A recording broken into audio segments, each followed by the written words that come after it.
Ito ang Broad Streamcast Communicators, ang naiiba at kakaibang plataforma sa digital broadcast. Mula Luzon, Visayas, Mindanao hanggang sa iba't ibang dako ng mundo. Broad Streamcast Communicators, ang sandigan ng sambayanan mula sa walang labis at walang kulang na pagbabalita, paglilingkod, maglalahad ng mga mapagbuong komentaryo at usaping pambayan para sa kapakanan ng karamihan.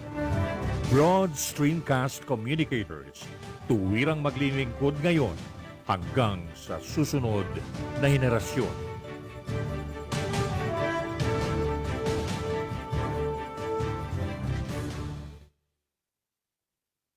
Your Honor, please.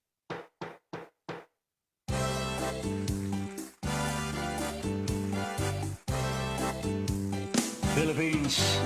Your Honor, please, pakinggan mo reaksyon at komentaryo. Hihimayin ni Ben Paimon ang bawat isyu. Your Honor, please. Mga kurang sa gobyerno, wala siya sinasanto. Mga baho ibibisto, kahit sino. Trabaho lang, walang personalan. Ang tamaan, mabubunggulan. Komentaryo'y makatotohanan. Dito lang malalaman. Sibig pa'y po inyong samahan. Your Honor, please, inyong pakinggan. Mga isyu sa ating bayan, pag-uusapan. Your Honor, please. Problema ng ating bayan, talakayin, pag-usapan, upang maliwanagan ang taong bayan. Your Honor, please.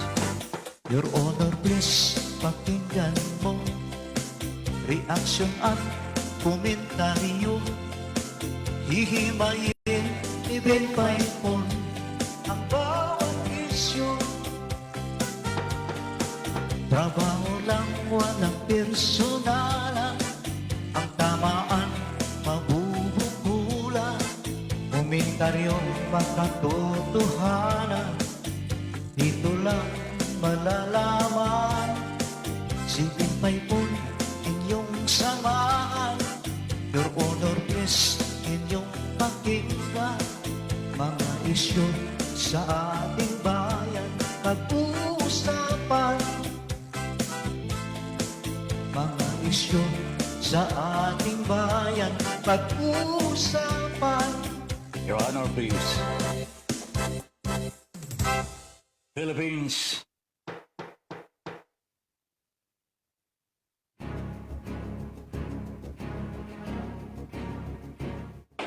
Magkaiba man ang ating pananaw, hindi tayo magkaaway kailanman. Sa dulo, makikita rin natin ang tulay na siyang daan tungo sa pagkakasundo, pagkakaisa, at kapayapaan. Your Honor, please. Ben Paipon, the bridge commentator and broadcaster on board. Your Honor, please. In defense of truth, justice, and freedom.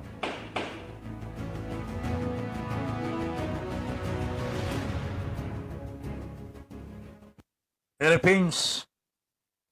Good evening. Hi, Miss Universe. Magandang gabi po. And Your Honor, please. Good evening. And welcome now to the program, Your Honor, please. Alas 8 hanggang alas 10 every night, Monday to Friday. And today is Monday, May 17. Magandang gabi po sa inyong lahat. Ako po si Ben Paipon, inviting you now to join us in this program. Right? Sa gabing ito, mga kababayan, malungkot po ako sapagkat yung ating pambato sa Miss Universe umabot lamang po sa top 21. Hindi ko alam kung top 20, top 21 po siya or mas nasa kalagitnaan. But whatever it is, I think she did her best, but her best was not good enough. Ganun lang naman talaga ho yung mga kababayan. Pero sa tingin ko, mukhang kinabahan po ang ating pambato. Kinabahan ang ating kandidata. But of course, that's beside the point already. The game is over. We have a Miss World 2020 in the person of Miss Mexico. Miss Universe, ha? Di ba? Ano ba sabi ko? Miss World, Miss Universe. Miss Universe po 2020. Si Andrea Meza Carbona. 2020 Miss Universe po. And Miss Brazil, first runner-up, Julia Gama. Miss Peru, Janik Maceta del Castillo. Mukhang nung i-announce ito nagkaroon ng boo ang audience. Hindi ko alam kung siya po ang binubu or I really don't know. Pero Miss India next and then Miss Dominica Republica. Ayan, mabuti pa yung pambato nila Andy Lauzon. Andy, congratulations, your candidate from Dominica Republica ay nanalo na at least nasa top 5. Fourth runner-up ang Miss Dominica Republic. Alright. Yan po ang mini news natin sa Miss Universe 2020. Ang nanalo po si Miss Mexico. Ayan, gulat na gulat ang ali. No? Gulat na gulat po. Pero hanggang ngayon, hindi pa po natin, di pa yata makakausap si Ma'am Rabia. Siguro dinamdam po ang kanyang performance sa Miss Universe. But there should be no worry at all.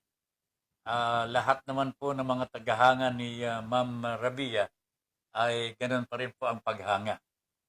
And even our own Miss Beauty sa Pilipinas, hanga naman po sa ating kandidata. Tangan nga lamang po, sabi ko nga po, her best probably was not the best at the moment. Kanya hindi po siya umakyat sa panguna.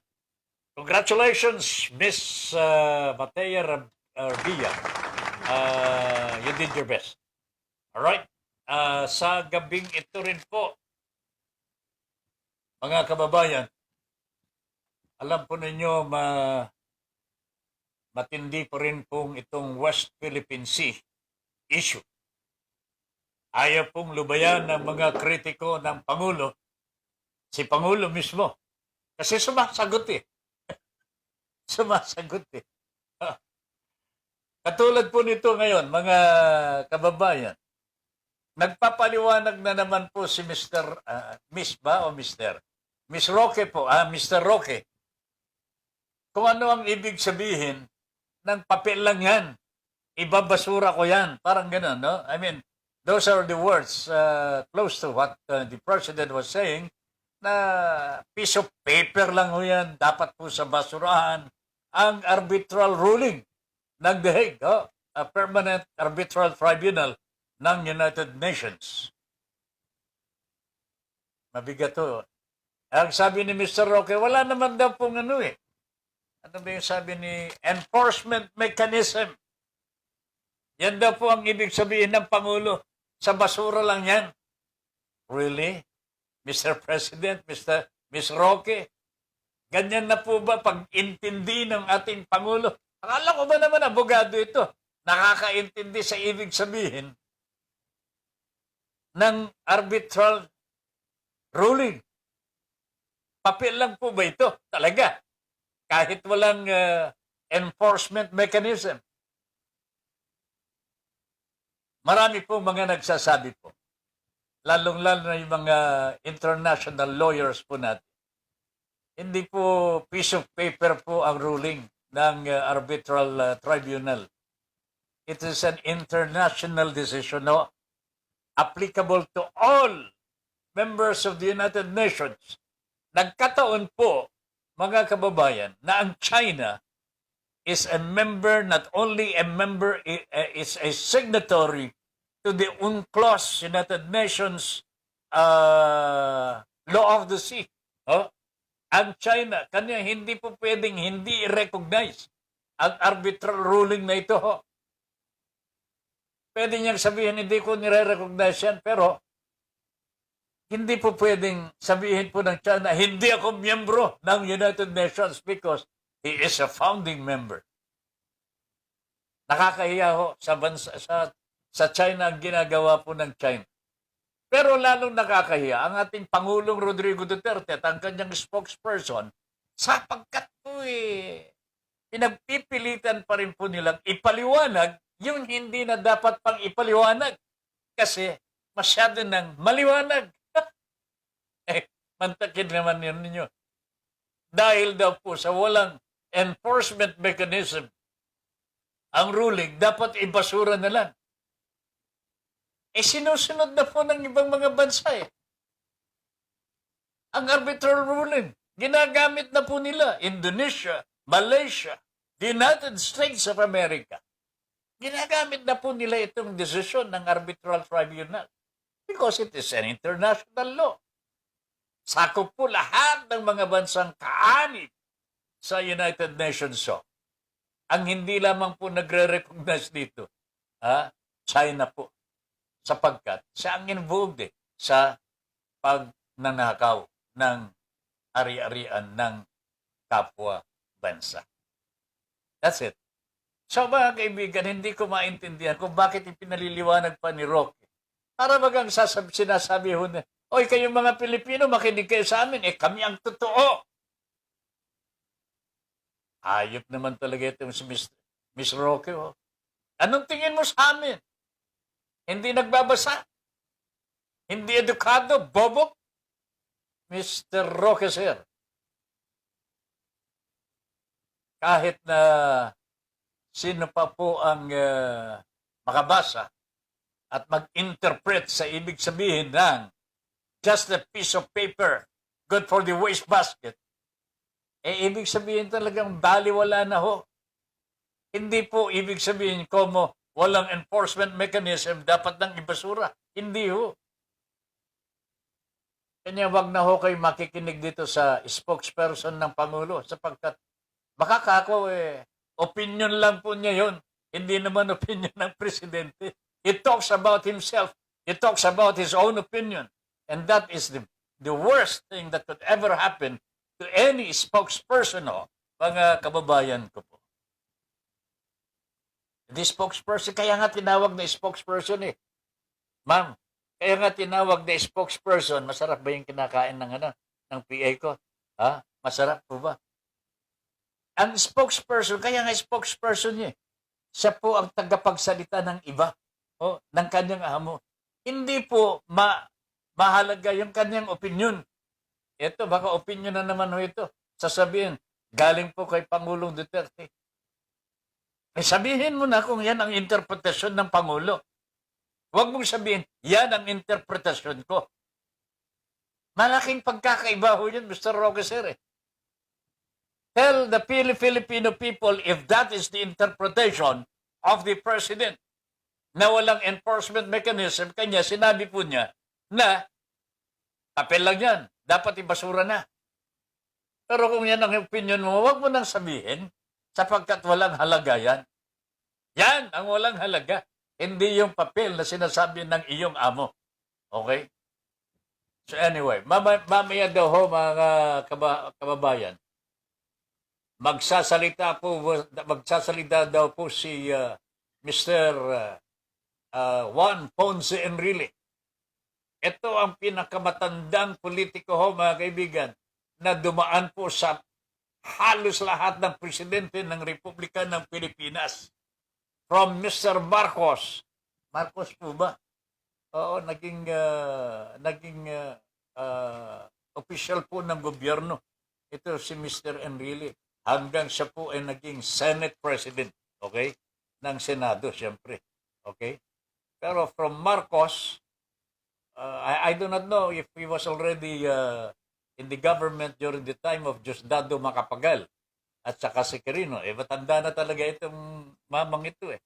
Pero from Marcos, ang alam ko po, at least my recollection, from the time of Marcos, he was given already sensitive and controversial positions until the time of Noynoy Aquino. Noynoy Aquino ho, mga kaibigan. Marcos, sino ba yung sumunod kay Marcos? Cory Aquino. Cory Aquino, naging top official din po ng Cory administration. Si Mr. Enrile, sapagkat naging balimbin eh. Nung mawala si Mr. Marcos, siya po ang administrator ng diktadurya ho ni Mr. Marcos. Panahon ni Mr. Marcos po. Mr. Enrile played a very vital role in the dictatorship of Mr. Marcos. Nung mawala na ho sa poder ng kapangyarihan si Mr. Marcos, nag-ibang bakod ho si Mr. Enrile.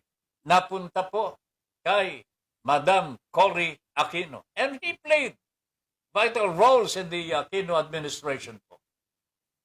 O yan ha, yan ang Enrile. Yan ang parang yung prutas po natin dito sa Pilipinas. This is one of the fruits that really belong to the Filipinos. Balimbing!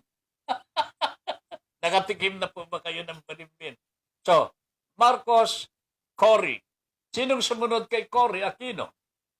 FBR. FBR, kasama ho si Mr. Enrile ho dyan kay FBR ho, mga kababayan. And you know what? Dito nagsimula yung usapin sa West Philippine Sea. Oh. Diyan po nagsimula kay FBR ang sigalot sa West Philippine Sea. Okay? Hanggang sa mapunta ho kay Erap. Ay hindi naman po nagtagal si Erap. But Erap, kasama po si Johnny Enrile ho dyan. Mga kaibigan, lahat ng presidenteng dumano, Mr. Enrile was there. Pagkatapos kay Erap, Gloria Macapagal-Arroyo. O, hindi po ba? Kasama nga po sa nakasuhan ho ito eh. Ha? Sa, ano yun, yung greatest scandal in Congress po. Sino yung na-involve sa scandal sa PDAC, pork barrel? Mamaya ho, maala-ala ho natin. Pero, tatlo silang senador eh. Enrile, Bong Revilla, at Jinggoy Estrada. Di ba? Ayun.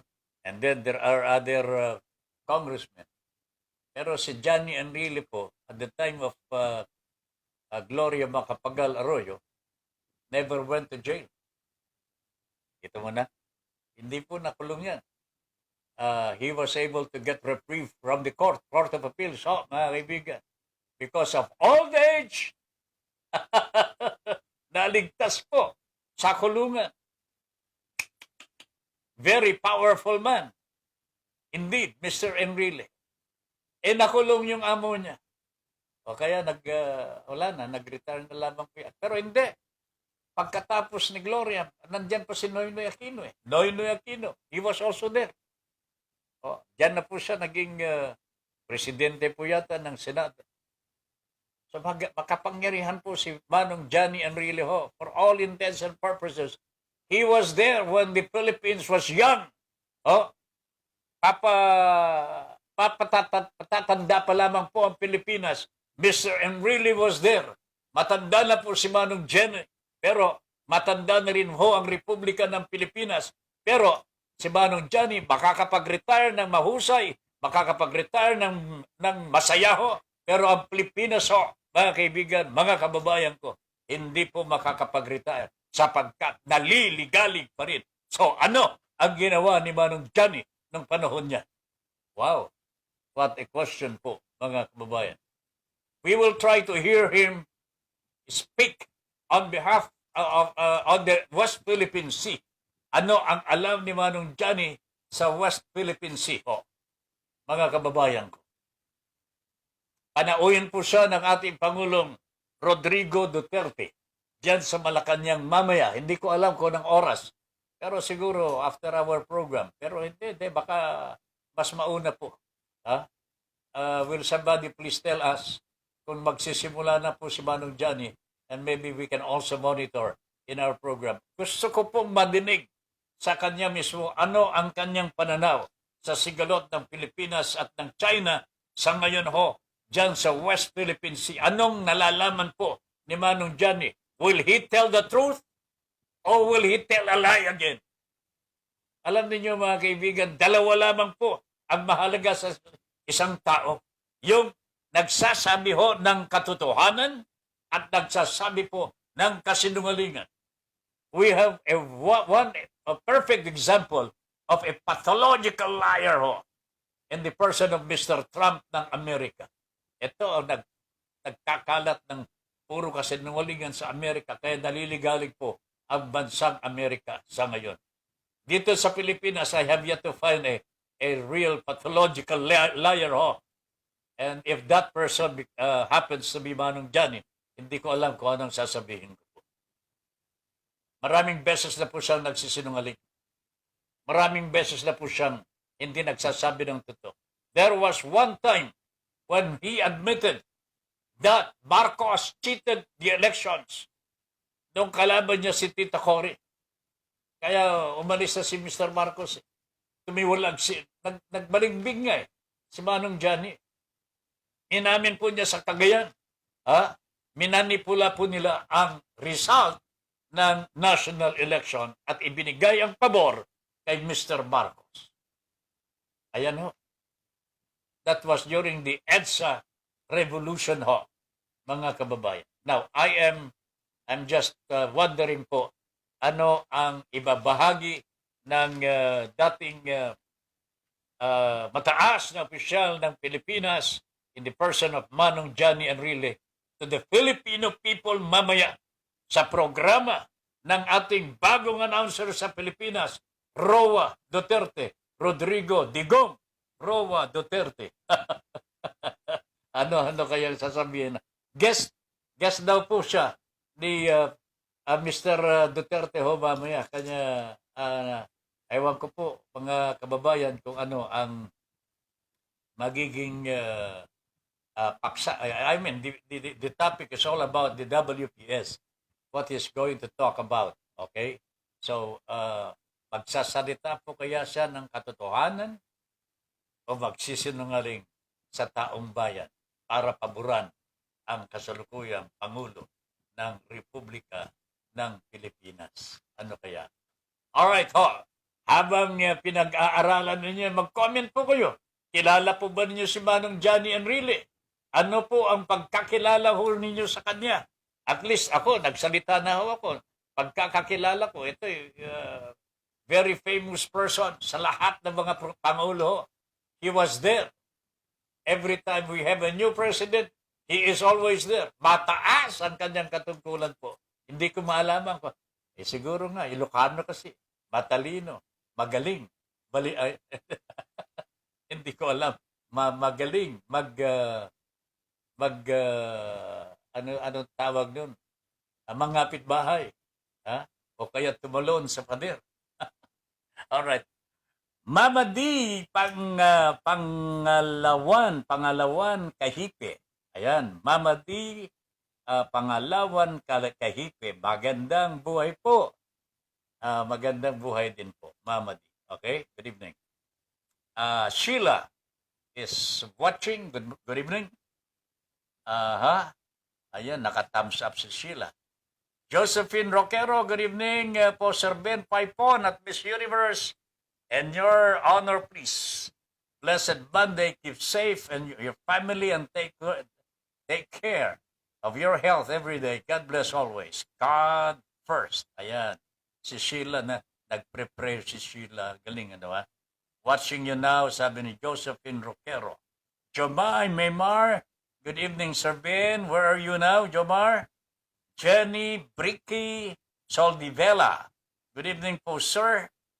Mahina signal dito sa Bulacan, Sir Ben. Nasa Bulacan ka pa. Jose Ramos Tabifranca. Mr. Tabifranca, how are you, sir? Good evening, sir. Your honor, please. Keep up the good work. Stay safe. Take care. More power to your program. And God bless. Ayan si Joe Ramos Tabifranca. Mag-comment po kayo sa pinag-uusapan mo namin dito. Kung meron po akong nasasabing hindi kayo makasang-ayon o kaya yung bang mali o kaya sa tingin ho ninyo fake news, let me know let me know because I'm ready to change my mind or to correct myself kung talagang meron po akong pagkakamali na nasasambit ko sa programa ko natin. Okay? Pero everybody is enjoined to participate, mag-comment, bring us your own opinion. This is your program. Your honor, please, is our program. Not only Ben Paipon's program, programa po natin ito pare-pareho. Okay? Let us help each other. No? Madalas po, nadidinig po nyo sa intro natin. Magkaiba man tayo ng opinion. Hindi, pananaw.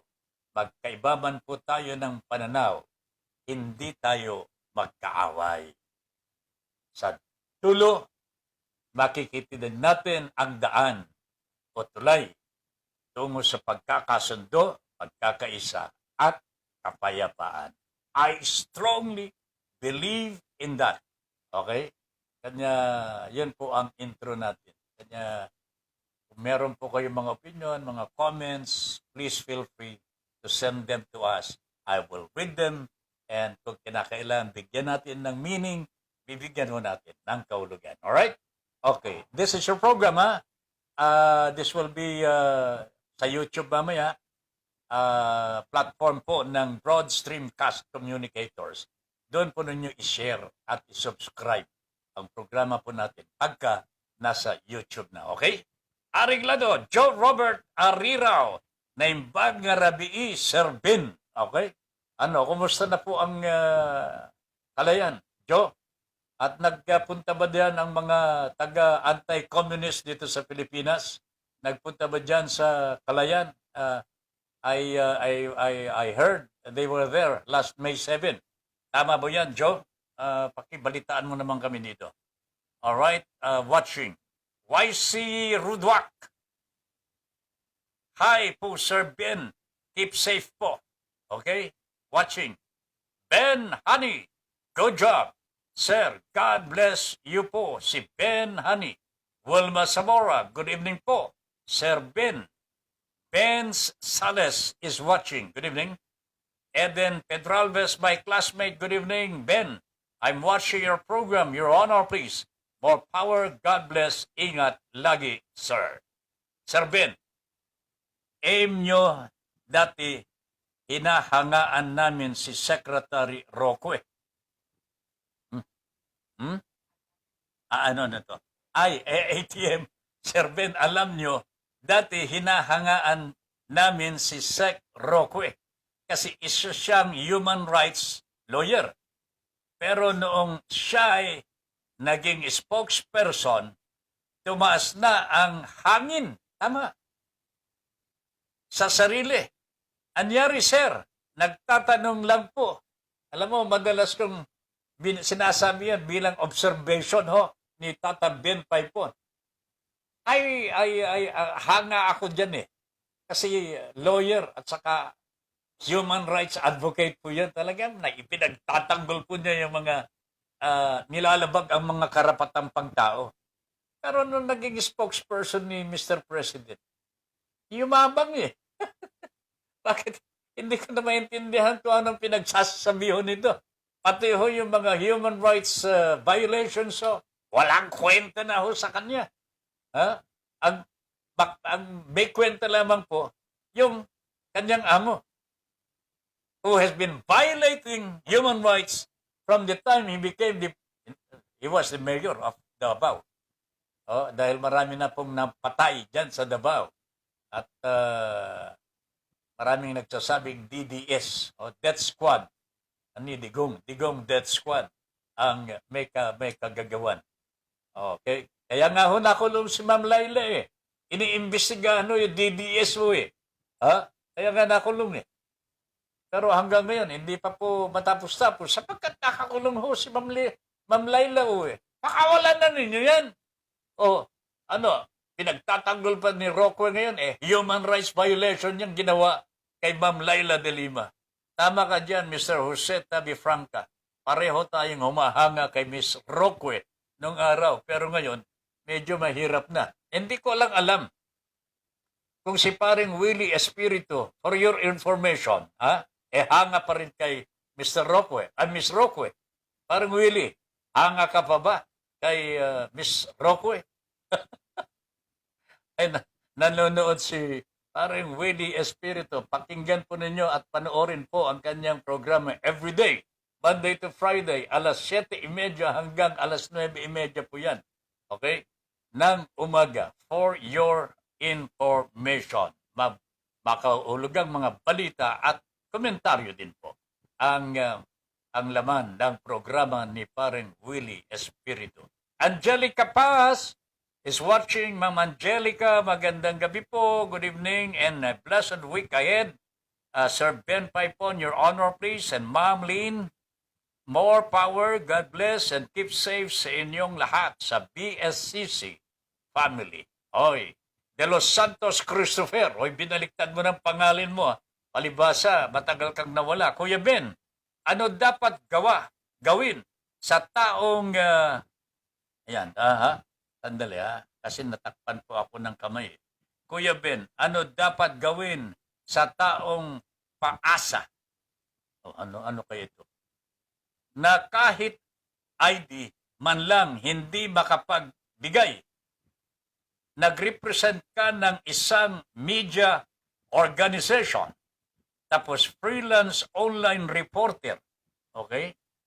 Nawala muna ng bayad at kahit allowance kasi nakikisama ka dahil bago pa lang sila.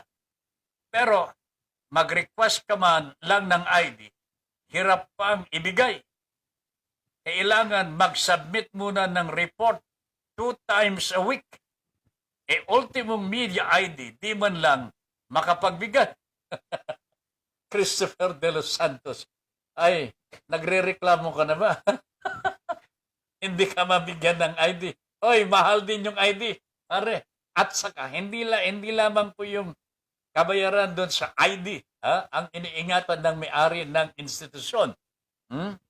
Kung magamit ka naman sa hindi tama, ayan, meron na po akong pinagbawalan na bigyan ng ID. Kanya, I know that. But anyway, alam ko naman, mabuting tao ka, Mr. De Los Santos, Christopher. Kaya, antayin-tayin mo na lang. Huwag kang maiinip. Okay? Bibigyan ka rin sa oras ng, sa tamang panahon. Okay? Sa tamang panahon. Give the, yung bang privilege sa may-ari ng pinapasukan mo na mag-decide kailan siya magbibigay. Pero para sa akin, kung talagang aprobado naman yung pagre-report, aprobado naman ang ugali, character of the reporter, I don't see any reason why the ID should be delayed because the ID is a part and parcel of reporting. All right? That being said, I wish you all the best, Christopher. Sana makuha mo na yung ID na minimiti mo. Okay? All right. Jose Ramos Tabifranca, natatandaan ko pa. Binoto po namin yun noon kumandidato pa siya sa pagka-senador.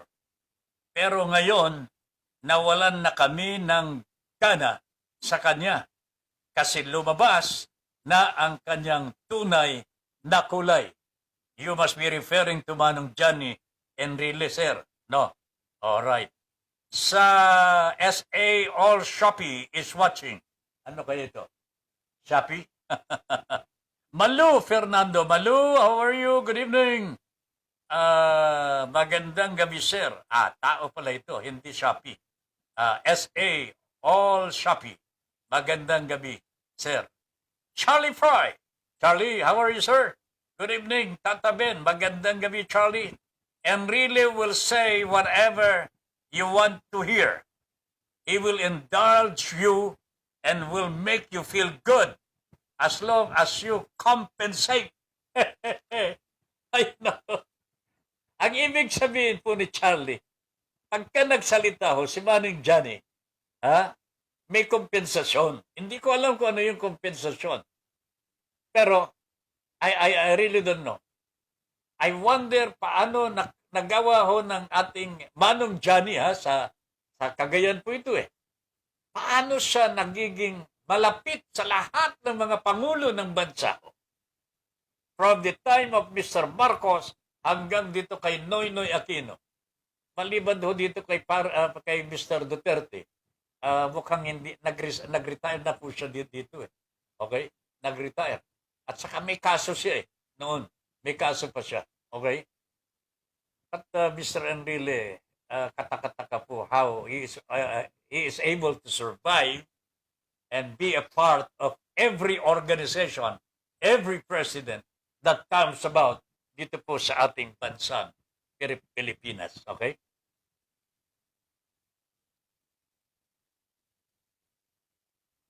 Oh, yan. Alright, oh. Mga kabayan, oh. Ito sila Charlie and Company.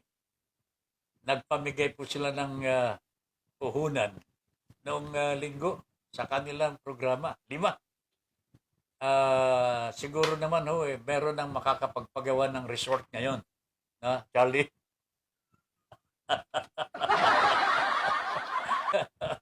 At least, merong 5 na nanalo.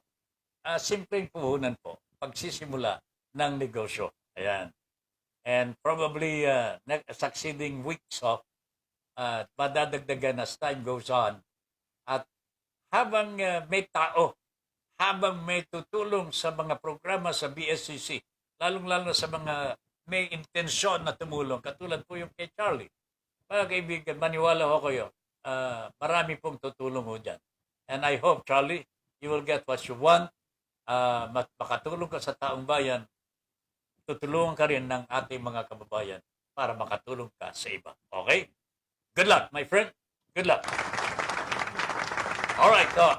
Si Eve Ramos is watching right now. Good evening po, Sir Ben. Your Honor, please. And Miss Universe. Ayun. Eve and Ramos. Jose Ramos Tabifranca. Sir, ask mo lang kung sakali bang matuloy ang debate ng Justice Carpio at Secretary Roque at kung sino man ang magwawagi sa kanila, ano naman ang makikita ng taong bayan dyan? Hindi nakakahiya ang ating bayan, sir.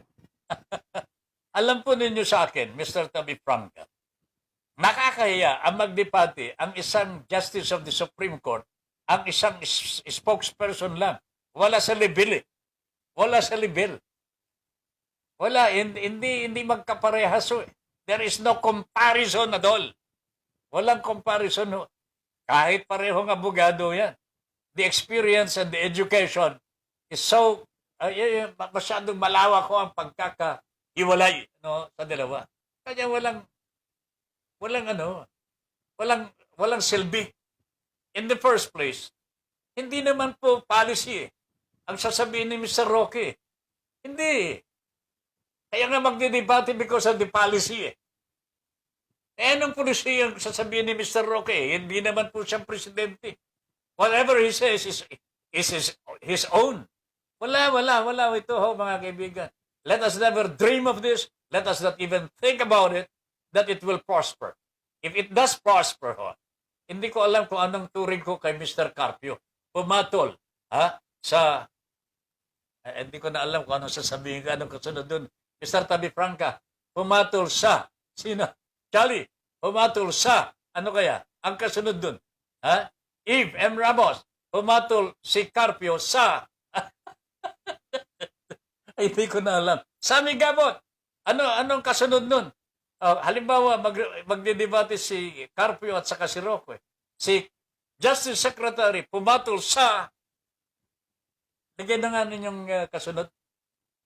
Lagyan nga po ninyo ng kasunod. Ha? Habang babatiin ko po si Mr. Sammy Gabot, mabuti na lang at di nanalo si Manong Johnny sa pagka-presidente tulad ni Manny Villar. Kundi tapos ang Pilipinas at ang taong bayan. Yan ang mga license thieves. My God! O nga naman, may pagkakapareho po ito eh. Mr. Johnny Enrile, hindi man po nahatulan, hindi man tumuntong sa tinatawag na court, pero she was involved dito sa PDAF scam ni Janet Lim Napoles. Nahalaw ko din po yung pangalan. Biglang lumitaw ang pangalan niya sa kokote ni Ben Paipon. Sabi, nawala sa isip ko si Janet Lim Napoles. Ito ang mastermind ng PDAF scam. Johnny Enrile was part of that. And we are talking here not only of 1,000 pesos po, mga kababayan. Milyon-milyon po ito. Wala ni isa. I think si Bob Revilla was acquitted. Pero yung kanyang chief of staff namatay sa kulungan. Si Enrile, hindi ko alam kung nandun pa si Gigi. Bakit po ganun? Tingnan ho ninyo mga kaibigan. Ha? Ang nakukulong yung mga yung second fiddle. Yung talagang may-ari ng opisina. Nakakawala. Ito ang justice system in the Philippines. Yung nga si Imelda Marcos mga kaibigan, convicted of 7 counts of graft. Never saw the gate of the jail. 7 counts of graft and corruption. Hindi ko alam kung ilan, 77 years in jail sana ho yan. Hindi ko maintindihan mga kaibigan kung bakit hindi man lang tumuntong sa kulungan. Sabi po nila noon, meron pong motion for reconsideration. May conviction na nga eh. May conviction na nga po eh. Executory na po ito eh. Pero ganun pa rin This is the kind of justice we have in the Philippines. Kung sino po yung matataas ang katungkulan, yan po ang nakakaligtas sa batas. Kanya ang buhay po natin sa Pilipinas ganito po kahirap sapagkat there are 2 sets of rules here. One for the rich and the other for the poor. Nakita po ninyo, mga kababayan. License thieves. That is what Sammy Gabot calls Mr. Manny Villar and Mr. Johnny Enrile. Pakitignan mo nga Sammy kung nandyan na, nagsasalita na po si Mr. Enrile sa programa ni Mr. Rodrigo Roa Duterte. Charlie, pakitignan nga ninyo at pakinggan ninyo kung anong sasabihin niya.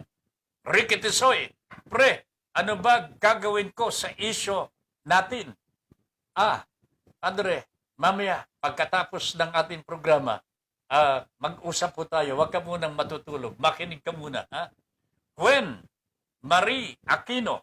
Hoy, Gwen Marie Aquino. Bago po ito. Tatabin, Your Honor. Good PM po. Watching from Pangasinan. Wow, Pangasinan. Magandang gabi po. Naimbag gabi iyo po amin. Itak, Pangasinan. Hindi nasagot pre. Oo nga, huwag ka mag-alala, Ricky. Huwag ka mag-alala. Okay? Ano ito? Ayan, meron karugtong yan. Watching from Pangasinan. Yung mga OLA at agent na yan, siguro malaki ang incentives at bonus nila ngayon. Kasi may namatay na naman na debtor. Kaya siguro need lagi may mamatay. Di sila titigil sa kakaharas. Pero po, para po, pag may namatay, mas malaki bonus at incentives. Ibig sabihin, may namatay na naman na OLA victim. Anong kinamatay dito, Gwen? Nagbigti. Wow, Jesus Christ, ano ba ito? Oh, itong sinasabi ko sa mga OLA victims nga po eh. Ang mahirap lang kasi magkakalayo eh. Magkakalayo. And there is one national organization pero wala po yung mga local organizations that would handle the problems of the OLA victims in particular place like Pangasinan. Alam po ba ninyo kung sino po yung mga OLA victims dyan sa Pangasinan? Dito sa Bacolod, alam po ba ninyo kung sino-sino Ayan, meron po ba kayong organisasyon? Kung wala kayong organisasyon kasi, napakahirap po na mag-isa ho kayo na maglalakad.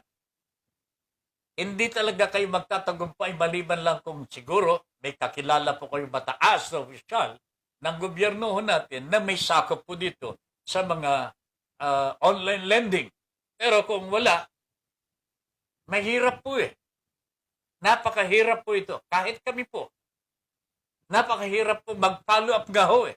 Nakapag-file na nga po tayo sa NBI, pero hindi po natin mautusan po ang NBI mag-update naman kayo. Hindi eh. Di ba? Hindi po natin sila po pwedeng utusan. Makikiusap lang po tayo. Pero the chances of winning a battle, mas malaki po kung may organisasyon. At mas katatakutan po ito. At mas malakas ang pwersa ho natin kung may organisasyon. I hope Perry will look into this. Tignan po yung mga ibang mga areas where there is no organization. Katulad po niya, nagpakamatay po. Pangasinan po ba ito?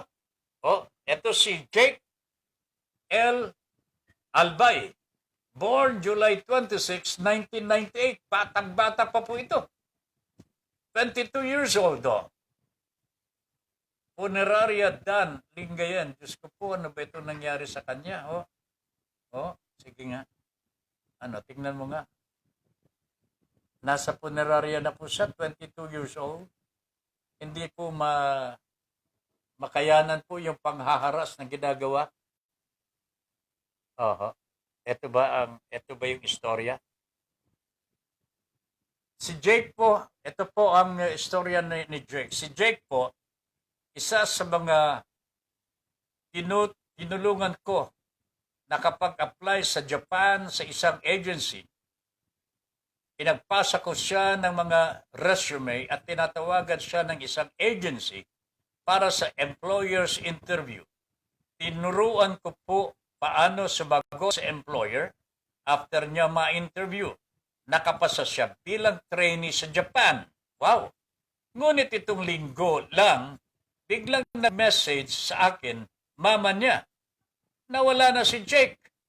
At sabi sa akin, nag-suicide, nagbigti. Sa kadahilanan po ay sobrang stress o takot dahil tinatakot siya.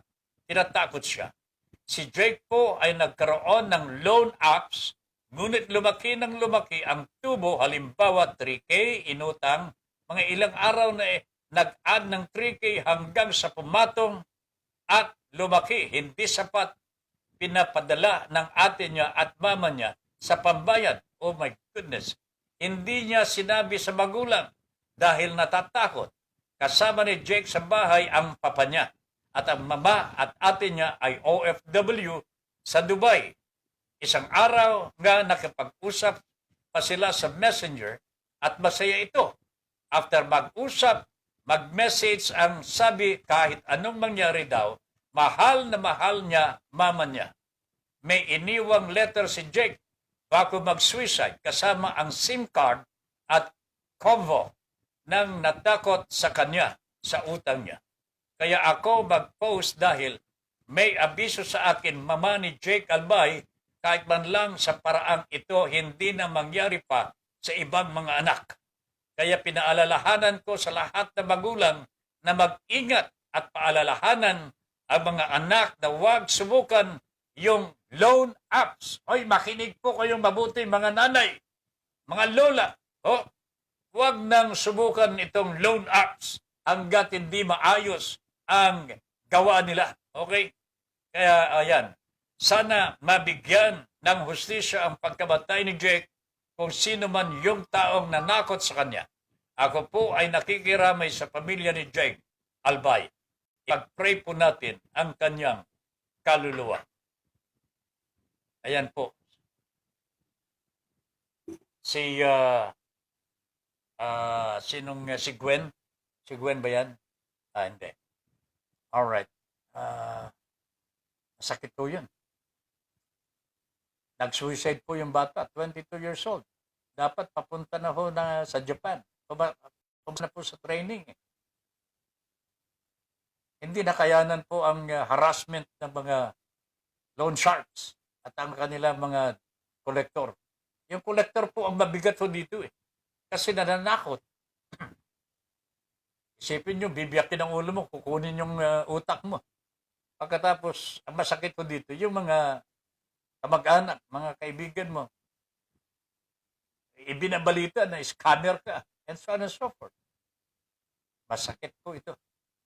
Kaya, hopefully, magawan po ng, kaya nga sabi ko nga dito sa mga all victims, let us be more aggressive this time. Kailangan magiging na tayo, mag-file po tayo. Sa lahat ng mga ahensya na may sakop po nito, mag-file na ho tayo kung hindi pa po kayo nagpa-file. Huwag lamang po kayong uulit ha. Kung nakapag-file na ho kayo, huwag na kayong uulit o mag-uulit doon sa ibang ahensya. Huwag ninyong gagawin yan kasi mawawalan po saysay ang kasong ipinail po ninyo. Pagka makarating sa korte yan, i-dismiss po ng korte. Ang tawag po dyan, forum shopping.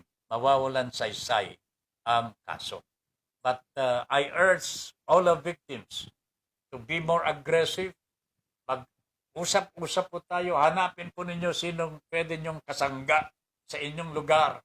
There are offices of the National Privacy Commission in other parts of the country. Ang NBI may mga opisina din po sa ibang mga rehiyon. Ganon din po ang Philippine National Police. Nationwide po sila. We file the cases there. Kayo po dapat magsakripisyo po kayo at magpasya ho kayo. Do it for yourselves. Do it for other people who will be victims of this scam. Wag na dapat maulit ito at wag nang maulit ang Jake Albay nag-suicide po dahil lamang po dyan. Hindi po nakayanan ng bata. Grabe po talaga. Ano ho? Jose Ramos Tabifranca.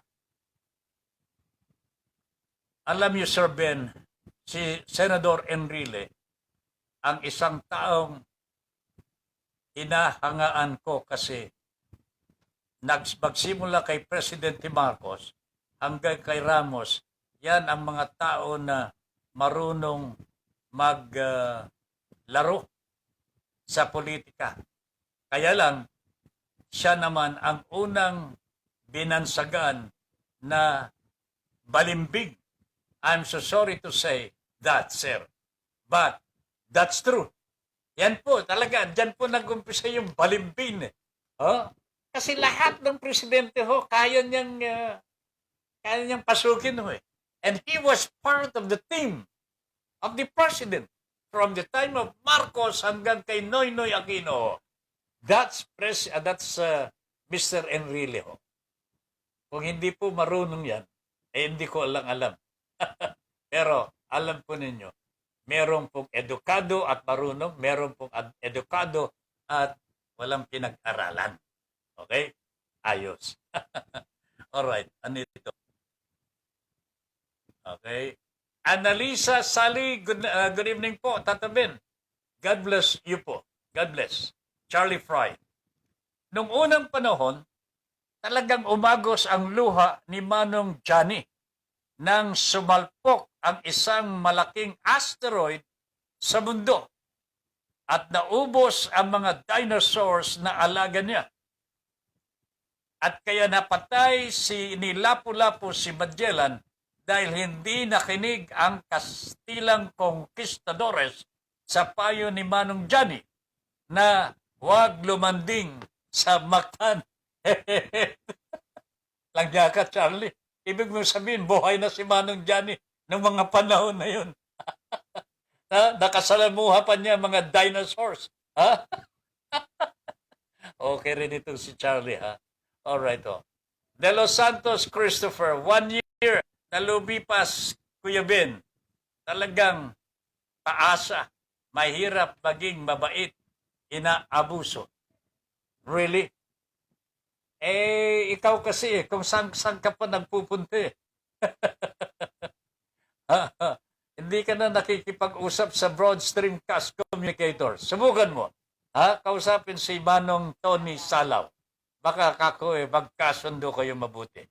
Lilian Gabriela. A blessed Monday, Tata Ben. Miss Universe, more power. Sa Your Honor, please stay safe and healthy. God bless us all. God first. Alright? Okay. Mga kababayan, eto muna, report mula sa ating kasamang Nestor Pogi Kagitla. Bureau of Immigration muling nagpaalala sa mga banyagang magulang na Pilipino. Nawala. Nawala. Ayan. Banyagang Pilipino na magpakita ng visa. Alright, alamin natin ang detalye ng balita niyan mula sa ating kasamang Nestor Pogi Kagitla. Nes, good evening. So, good evening, Tata Ben. Muling ipinalaala ng Bureau of Immigration ang mga magulang ng mga Pilipino ay kailangang magpakita ng visa at entry exemption document bago pumasok sa Pilipinas. Sinabi ni BI Commissioner Jaime Morente na ang mga magulang na mga mamamayang Pilipino ay hindi sakop ng pribilehiyong balikbayan kaya kailangan nilang mag-apply para sa isang entry visa mula sa embahada ng Pilipinas sa ibang bansa. Dinagdag pa ni Morente na kinakailangan sila ng pakita ng isang entry visa at exception document na mula sa Department of Foreign Affairs o ng National Task Force Against COVID-19 kung nais nilang pumunta sa bansa. Binigyan ni Morente na kahit na ang mga magulang ay naglalakbay sa kanilang mga anak na Pilipino, kinakailangan pa rin nilang magkaroon ng wastong 9A visa at isang dokumento ng exemption sa pagpasok. Ang mga hindi makapagpapakita ng visa at dokumento ng exemption dating sa pangliparan ay harangan sila ng mga immigration. Ito ang flight pabalik.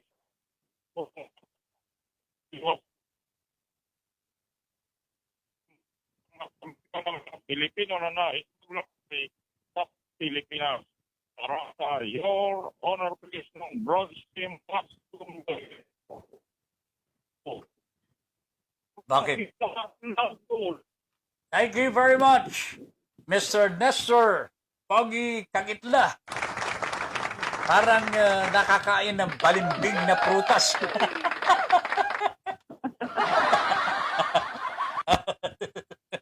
Ano, binigay ba ni Johnny yan, Padre, sa'yo? Alright, anyway, si Nestor Pogi Kagitla. Sa bandang huli, medyo lumabo ang kanyang signal. Pero normal po yan sa internet sa Pilipinas. Sa Globe pala. Normal po yan sa Globe. Hindi naman sa internet yun. Anyway, Roxanne Jane Glomar. Good evening po, Tata Ben. Sa kabila po ng depression na nararanasan po namin sa online landing apps, nananatili po kayo na isa sa aming pag-asa para po maipahatid ang aming pong hinaing laban sa malulupit, walang pusong namamahala sa ola. Keep safe po. Lagi, Tata Ben. God always guide you. God bless you. Sabi ni Roxanne Jane Glomar. Thank you very much for the prayers. And I wish I could really be of help. Lalo na sa pagpa-file ng mga kaso. Mag-organize po kayo dito sa Metro Manila. Kung makakapunta ko kayo dito. Yung mga hindi pa po nakakapag-file. Let us try now the National Privacy Commission. Dahil nakausap ko na po ang commissioner po nito. And he is very willing and he is going to accommodate us. When I say us, I will be with you. Sasama po ako sa inyo sa kanilang tanggapan para i-file ang kaso ninyo sa National Privacy Commission. That is, if you want, kung gusto ninyo. Pero kailangan mag-usap po tayo. I'm not going to ask any amount of money from you. Hindi po ako humihingi ng anumang ah, kayamanan o kaya kaperahan. Hindi po. Oh, wala po yan sa akin. Wala po sa akin yan. Ang akin lamang, mapaglingkuran po kayo habang kaya ko pa. Uy, kaya ko pa. Medyo, sumasakit na rin po yung tuhod natin. Pero kaya pa ho eh. Kaya pa talaga. Oh, and I would like to spend the remaining days of my life makatulong man lamang sa kapwa ko. Ano po? May file man lamang po ang kaso sa National Privacy Commission, itong kaso ng mga online victims. Tapos na po tayo dyan sa National Bureau of Investigation. We are just waiting for an update with them. Pangako naman po ni Mr. Lorenzo, nasa kamay na po ng investigador ang problema po, ang kaso. Pero they are trying to find out yung paano nila.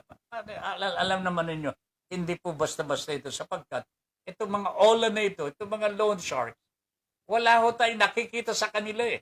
We have to search for them. Kailangan hanapin po natin sila. Pero kahit man mahirap po yan, makakakita rin po tayo niyan eh. Makakakita rin po tayo. Okay. J.C. Bautista. Uy. Mukhang kasama po namin sa Broad Streamcast Communicators. Ha? Si Ma'am J. The victims get secondary trauma. Napapahiya sa media na hindi sila naiintindihan. Many victims are educated people like us. Some are managers of companies. They don't step out because of all that shaming and the drama that media plays around their plight. So may layers yan. Dapat maintindihan muna ng public. So we go for information. Marami na kaming natulungan just by giving them the right information and what to do. They don't need big people to keep them, to help them. This is why there is an organization that was put together last year. This organization understands because they are comprised of victims. They will use the right systems to protect themselves. Dito kasi sa Pinas, ini-encourage padrino mentality. Kaya hindi tayo umuusad. We always look up to the public figures to save us. Hindi naman all the time we need to help ourselves. Okay? So, tama naman po yung sabi ni Jay, no? Pero, okay, what we need is the passage of laws and systems to protect financial tech borrowers' rights and strengthen regulations for online lending companies and other online finance platforms. Tip ko sa iyo, may mga tao dyan sa SEC na tumatanggap ng lagay. They need to track those people kasi nakakalusot ang mga pulpul na lending companies. Yeah, this seems like a new crime. Matagal na sa Malaysia, China, Indonesia at Singapore. Pero hindi nire-research ng media. Wala eh. They really don't care. Ngayon lang kasi dumami victims. 2015 pa lang meron na ito. It only exploded in 2019 kasi may ni-raid kasi 5 nagpakamatay at yun, that was led by our admin with the help of the current PNP chief. For sure, marami kayong ma-connect na organized crime dyan. Suspect ko Pogo. Kasi ang pera umiikot lang naman yan. Ayan. Ganito pala katagal na itong online na ito. Ngayon lamang pong March ito napunta sa amin. Kaya bilang tugon naman ng Your Honor, please. April, March. Bilang tugon naman po ng Your Honor, please. Sa abot ng aming makakaya, edi binigyan natin sila ng pag-asa makapag-file. Yan lang naman po ang kaya ho natin eh. Yan lang naman. Wala naman pong ibang tumutulong talaga eh. And the victims are left for themselves to fend for themselves. And this is what is bad among Filipinos. Kanya-kanya ho tayo talaga eh. I wish that kung talaga, Jay, I think kung naman ito'y 2015 pa. Kung naasikaso ito, palagay ko meron na tayong mga batas eh that would give protection to the online victims, yung mga napasok sa online financing. Dapat may batas na ito. Bakit ngayon lamang po gumagawa ng batas ang Senado sa pamagitan po ng Your Honor, please? Ngayon lamang po nila pinupush yung paggagawa ho ng batas sapagkat nagrereklamo na po ang taong bayan. Nagrereklamo na po ang taong bayan eh. And I wonder kung anong ginagawa ng ibang mga medium talaga to help these victims. Kung totoo, Jay, na marami na ho itong, o kaya matagal na ito, at napasok na sa media, dapat may result na ito eh. Dapat may nangyayari na po eh. Pero again, as they say, kahit sino naman po dito sa atin ngayon ho, dito sa Pilipinas, kanya-kanyang diskarte po eh. Pati sa media ho eh. Hindi mo na maintindihan kung kampi mo o kasangga mo o kalaban mo. Kunwari, kakampi mo pero meron namang ay nako talaga. Alright. Sabi ni Perry, perfecto T. Bordalio. Alam niyo, Perry, I know, SEC is the culprit here eh. Pero, pwede naman pong dapat ang Senado na talaga ang umuurirat dito eh. There should be a hearing already na gagawin po ng Senado dito. Baka pwede nang pasabi na rin po natin kay Mr. Gwen Gatchalian.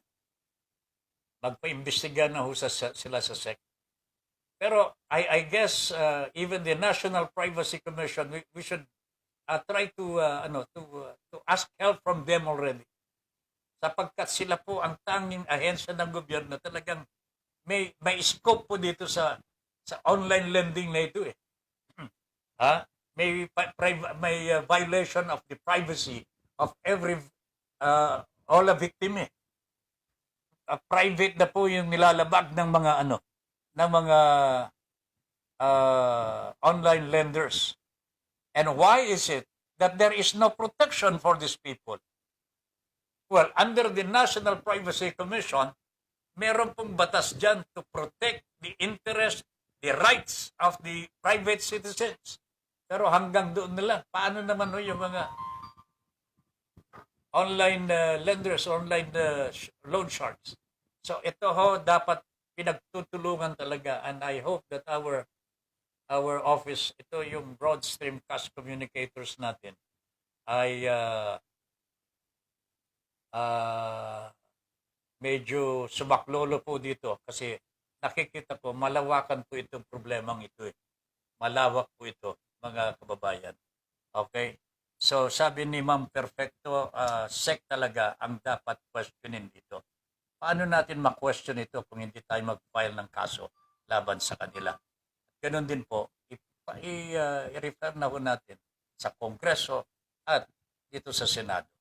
J.C. Bautista, napasara na po yung ilan. Alam mo, mas marami po ang sumusulpot, Jay. Mas marami na po eh. And you mentioned Pogo. Ito, money of the Pogo ang naglalaro na dito siguro eh. Sapagkat sabi po ng mga all victims, ang mga amo po ng kanilang yung mga online lenders, amo nila mga nagsasalita ng incheck. Okay? Jay, we have been sending them to Tulfo. Yung iba, because he calls them out.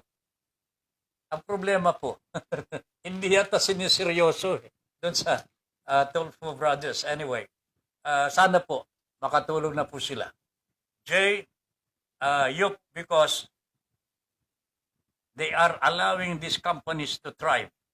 Sa Amerika po, bawal ang ganyang pangharas, punishable by law.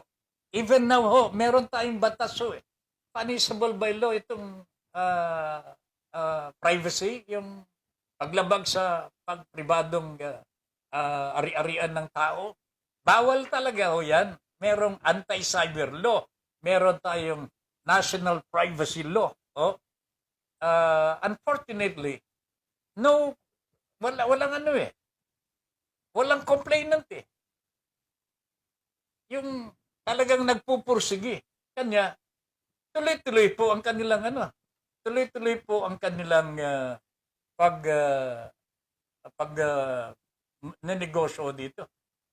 But if we have strong yung mga victims who would like to really fight for the rights at para sa kapakanan na rin ng mga would-be online yung mga customers,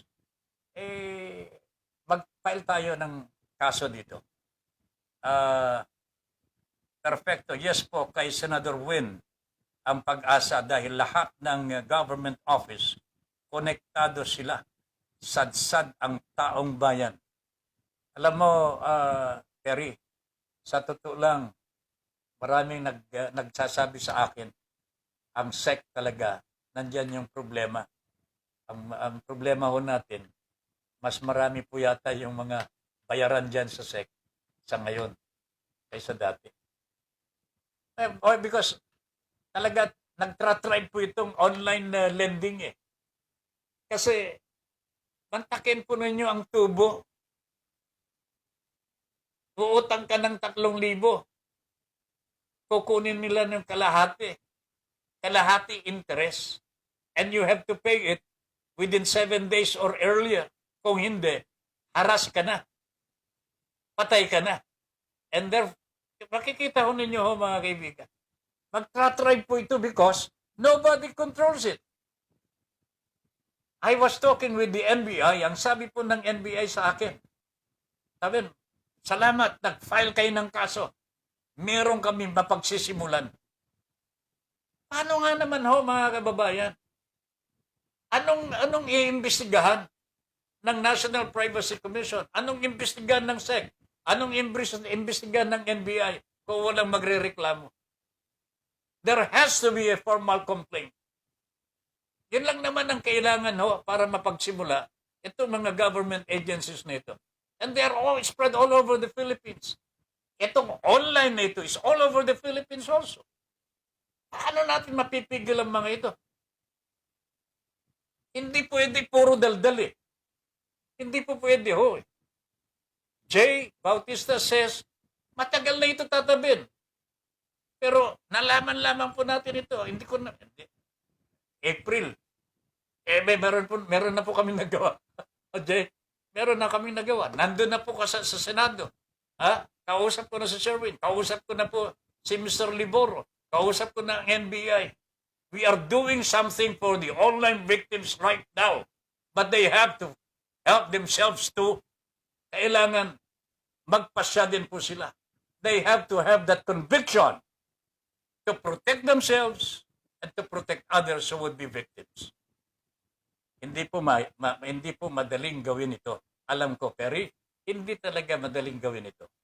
But I think, tell our victims, magsakripisyo po tayo. After all, ito na nandito na ho sa atin eh. Hindi na tayo makakawala dito and there will be more victims if we do not do anything to stop this.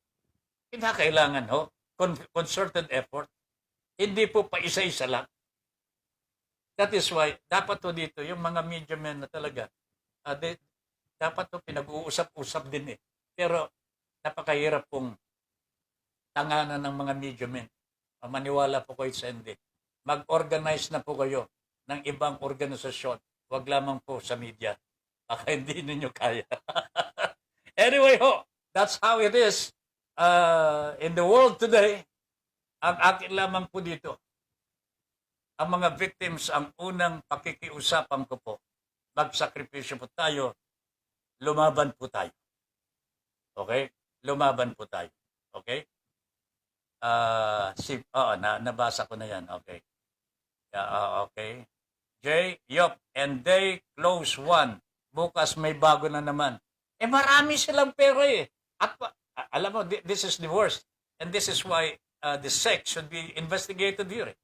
Wala kang makikita mga pangalan ng mga incorporators ho eh.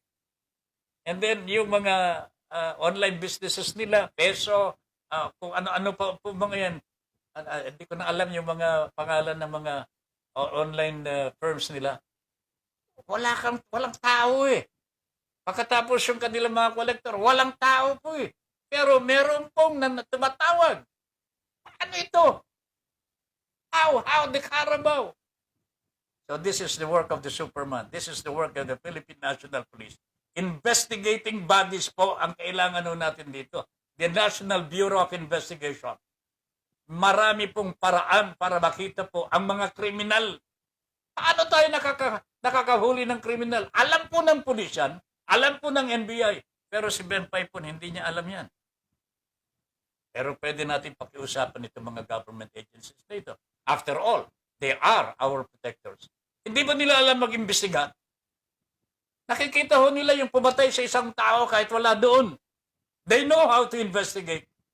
Alam nila kung paano tukuyin, kung saan nandun yung kriminal at nahuhuli po. Di ba? Bakit ho walang nahuhuli ngayon? Kasi walang nagpa-file ng reklamo o walang seryoso nagpa-file ng reklamo. Okay? So pakiusap ko lamang ho. Tulungan ninyo ang inyong sarili. We will always be here for you.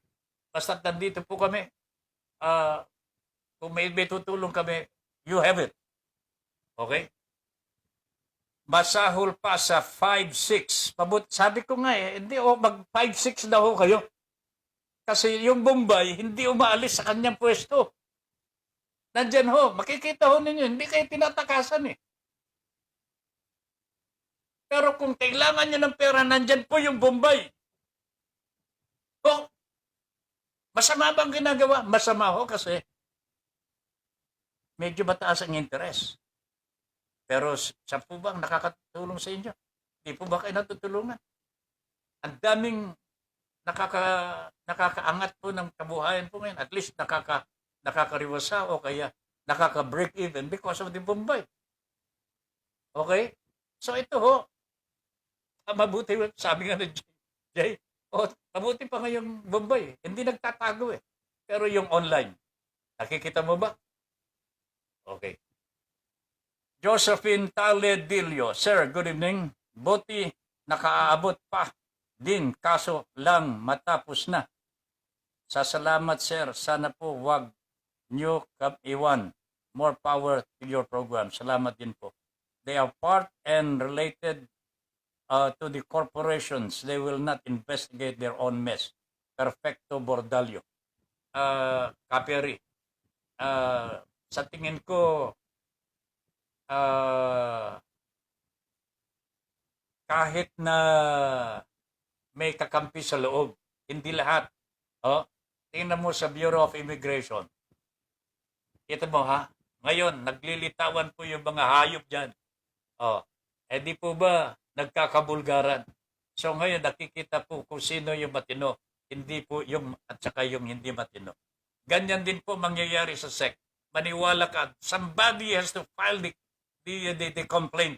Terry, somebody has to file the complaint at tutukan natin pare-pareho. Tutukan natin ito. The media should really focus their help dito sa online victims sapagkat marami na ho ito. May nagpapakamatay na ho eh. Dapat sana, kung pwede lamang ho, ang media dito magkaisa. Tutukan ho natin ito. Kung pwede lang, halimbawa sa NBI, nag-file na ho kami ng everybody should take the cudgel to get an update. Anong nangyari? Anong nangyari sa kaso? Di ba? Tell your friends, mga victims, Perry, tell your friends. Magtanong sa NBI, Sir, nag-file na sila tatabin dyan. Ano bang nangyari sa kaso? Hindi lamang po si tatabin. Dapat ang magpapalab dito. It should be the concern of everybody, all your friends. Para sa ganun, mas madali ho pagkalutas ng problema natin. Okay? Work from home na din now ang mga harassers.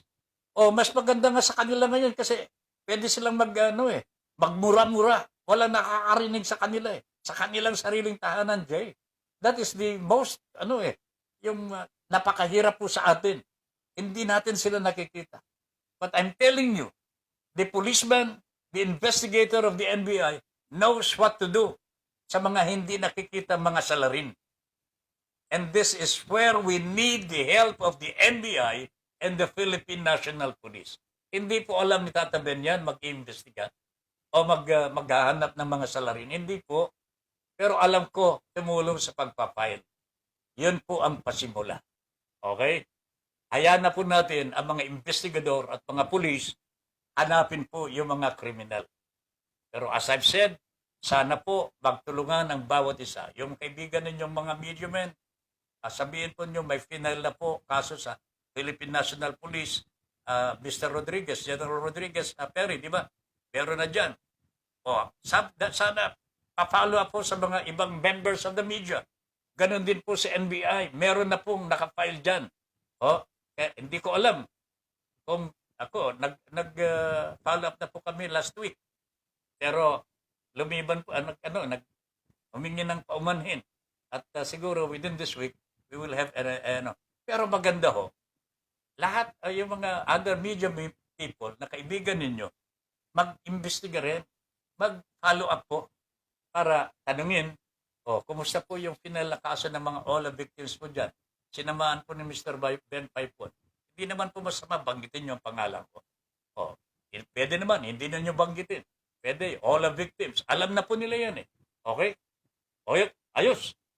Angel's Eye, SEC lang may access sa mga iyan, Sir Ben. Paano ba makakakuha ng mga permit yan kung walang basbas galing sa SEC? That is precisely why we should file the complaint against SEC. Okay? Hindi po pwedeng walang dito. Walang reklamo. Kailangan the head of the SEC should be informed here that there is something wrong going on there. And then for the Senate to do its part, investigate. Magkaroon ng public hearing. Congress. Isa lang po.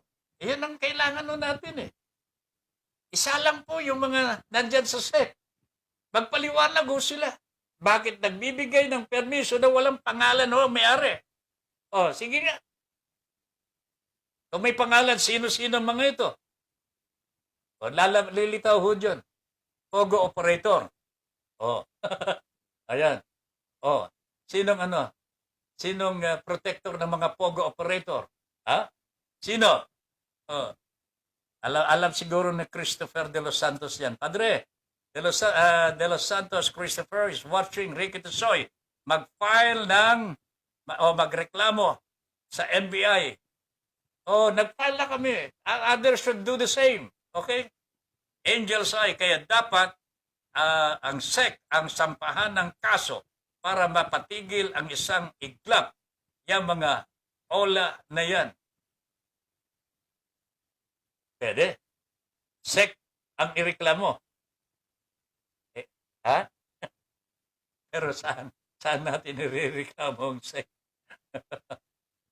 Ombudsman? I have to make a research here. Angel's Eye. I think meron kang dito Meron kang message dito talaga. Ireklamo po ang SEC. Pero yan ang sinasabi ko.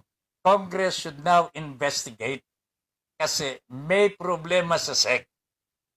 Walang mga pangalan yung binibigyan nila ng permit to operate an online business. Charlie Fry. Justice Carpio, pumatol sa cholesterol. Sabi ko na nga ba, meron kang idudugtong. Pumatol sa cholesterol. Nagka-high blood si Carpio. Charlie naman, oh.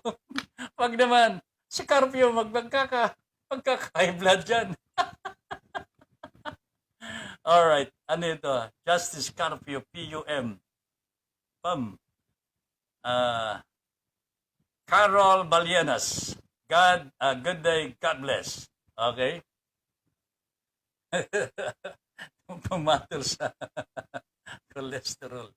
Okay. Alright, ho, mga kaibigan. Ako, ang bilis ng oras ho natin. Alas 9:35 na po ang oras po sa buong kapuluan. Sir Ben, I'm not referring to Mr. Enrile. I'm referring to Mr. Roque. Kasi komandidato yan sa pagkasenador. Ang bait niyan, sir. Teka lang, kung bakit siya ang nagkaganon. Bakit siya nagkaganon? Oo nga. Dati-rati, mabait yan. At saka hindi masyado madaldal. Pero nung napunta kay Digong, mas mayabang pa kay Digong. Tama ba, Mr. Tabi Franca? Silver Pascual, same feathers flock together. Wow. Oo nga naman. Ano? They flock together. Ano? Ayan. Okay na. Meron.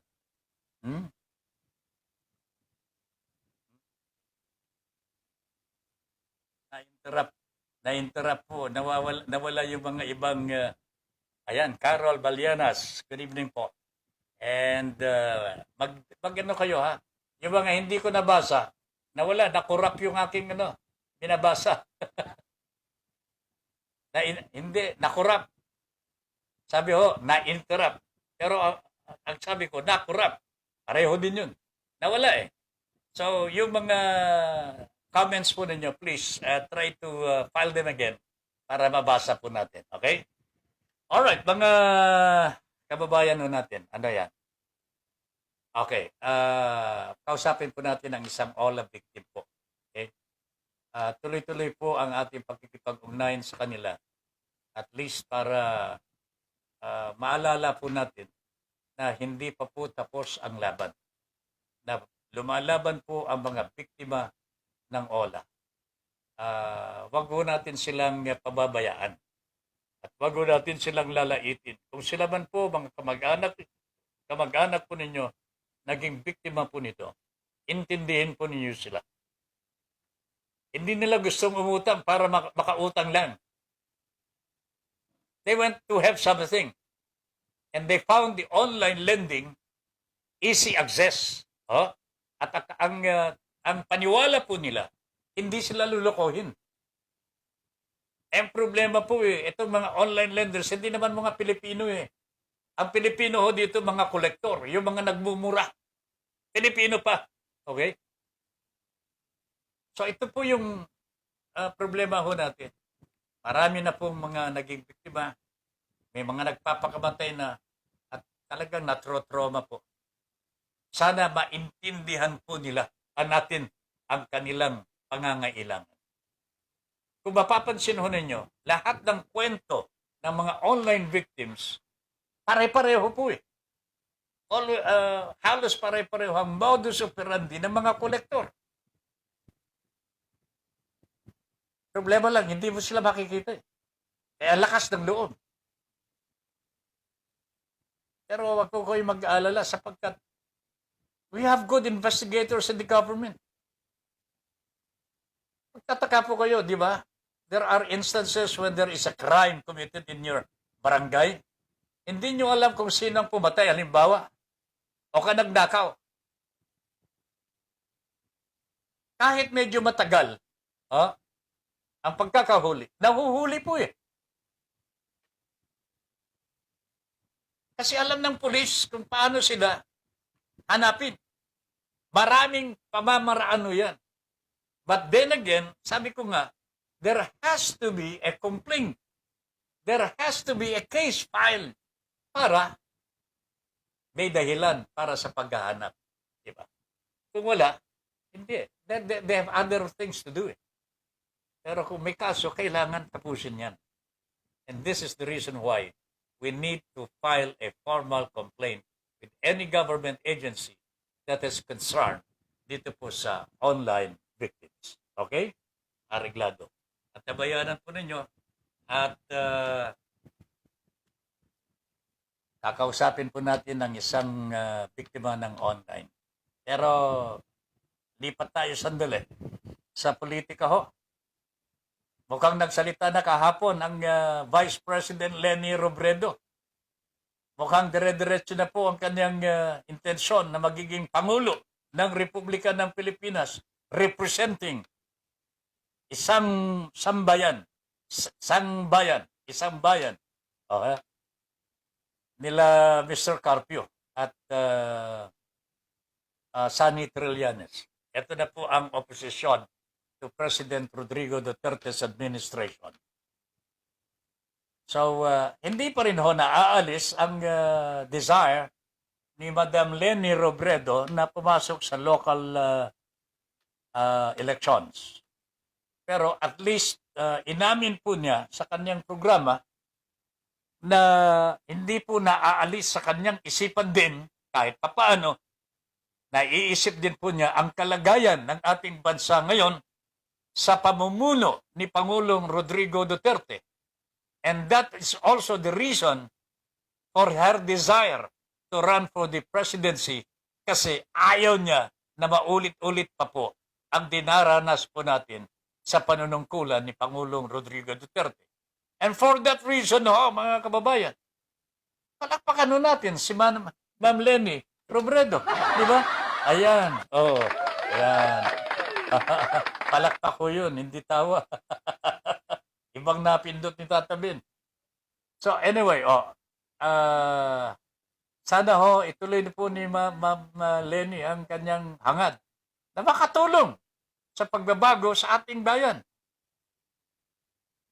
Isipin po ninyo, mga kaibigan, ito na lamang pong West Philippine Sea. Nagsasalita na po ba si Manang Johnny sa programa ni Mr. Duterte? Charlie, nakikita mo na ba? Anyway, sana pagkatapos ng programa natin, doon magsalita. Pero I hope hindi pa masyadong gabi para sa kanya. Okay? Pero dito po sa West Philippine Sea, nababanggit na natin kanina at ibang mga panahon. Itong sinasabi ni Mr. Duterte na alam ko niyo, nagbabago ang kanyang paninindigan. After all those statements tungkol sa kapirasong papel, pag-jet ski, and so on and so forth, napapansin siguro ni Mr. Duterte na kasiraan po niya yun. Kahit sabihin po niya, joke lang, kasiraan po niya yun. Kanya ngayon, nagbabago siya ng tono I will protect the Republic of the Philippines, its sovereignty, no matter what happens. Respect us and we will respect you. Hindi ako aatras. Yan na ang sinasabi ni Pangulong Duterte. Hindi ko lang alam kung saan niya sinasabi. Nako talaga naman. Alright dakuan muna natin ang isang victim po natin sa OLA. Ang pangalan po niya si Gina. Nasa linya na po natin. Good evening. Magandang gabi po. Good evening, ma'am. Kumusta? Ito po na Mabuti? okay lang naman po, mabuti. Okay lang. Ilang taon ka na, Gina? You sound still young. 31 years old po. Okay. Sarili ng family? Opo. Okay. Saan ka tumatawag, Gina? Sa Davao Oriental po. Wow, ang layo. Ang ilan na yan? Panganay po. Panganay. First? Opo. Bagong asawa. Opo. Bago lang nag-asawa. Bago lang po, Tata Ben. Bago lang, ano po, okay. Kapapanganak lang. Lalaki, babae. Babae po. Ayan. Miss Universe, ha? Sana.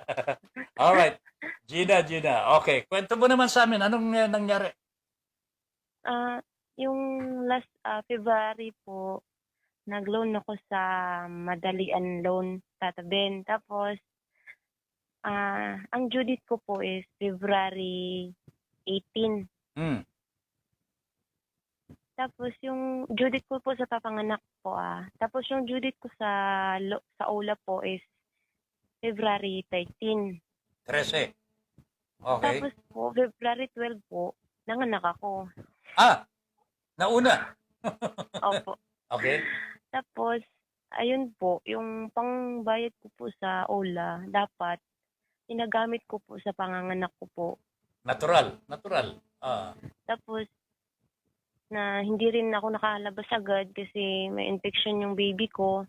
So, yun, nagastos lahat tatabihin, halos 0-0 ako. Hmm. Ayun ang inaano ko kasi habang nasa delivery room ako, panay na text yung OLA na advance payment daw ako kasi pag nag-advance payment ako, may increase daw po yung pwede kong i-loan. Tapos, sabi ko nga po, hindi ako makapagbayad kasi sa ko yun sa delivery room. Ayun Sinabi po, mong manganganak ka. Nasa delivery Opo. room ka. Okay, ano sabi? Opo. Wala po siyang Pakialam. reply sa text ko. Wala po. Kinabukasan po nag-text ulit. Text sila na asa na daw yung bayad. Asan sabi ko po na bigyan lang ako ng mga ilang araw para makabayad ako sa kanila. Yun nga po, pag hindi nila ako naintindihan kahit anong explain ko sa kanila, hindi nila ako naintindihan. So, pagka alas 3 po hanggang alas 4, hindi pa ako nakabayad. Pinagbabantaan na ako. Tapos, yung nasa reference ko po, yun, pinagbabantaan din nila. Oh my God. Alam mo ba, nagkaroon ako ng sakit sa puso. Dahil sa hindi ako nakakatulog dahil sa mga text ng OLA. Mabigat yun. Hindi ka sanay eh. Opo. Ang problema ko, bagong panganak ako, nabinat ako, tapos halos parang mabuang ako kasi yung text nila, nagpapatayin ka, ipopost ka sa FB, pa-trending nila. So, first time ko po yun, natakot ako.